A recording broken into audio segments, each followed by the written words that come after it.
Danielle Romeril is a young Irish designer who spent the last 7 years in London building a brand of clothing that exudes nonchalant style and femininity. In a torn up town, no postcode envy, but every song's like gold. Danielle, thank you so much for having us here in your London studio. Before we kind of get into all the hype surrounding you right now here in London, because there's a lot of hype, bring me right back where it all began for you. And I believe Tullamore's in there? I grew up in Tullamore until I moved to Dublin when I was about 8. My mum's from Tullamore and my dad's from London. And a long time ago, my surname came from Jersey. And we'll never be royal.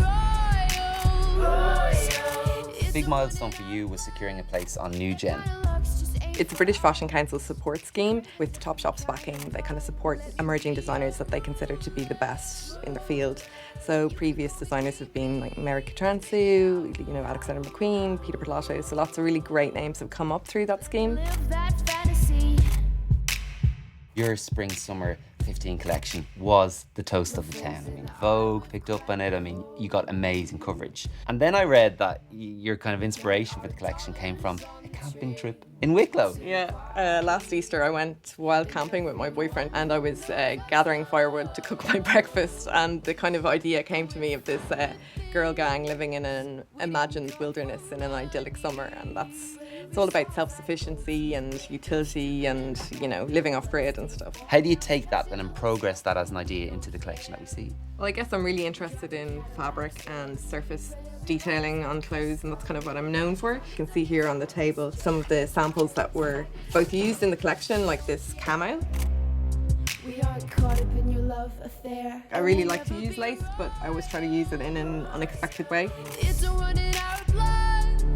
There's a lot of experimentation that kind of goes into collection building. Danielle, what is it about these two pieces now from the current collection that really stand out for you? I guess there's kind of two key things that are going on in the collection in them. First, the camouflage. I've also got these transparent pockets, which is kind of a running motif in my collections.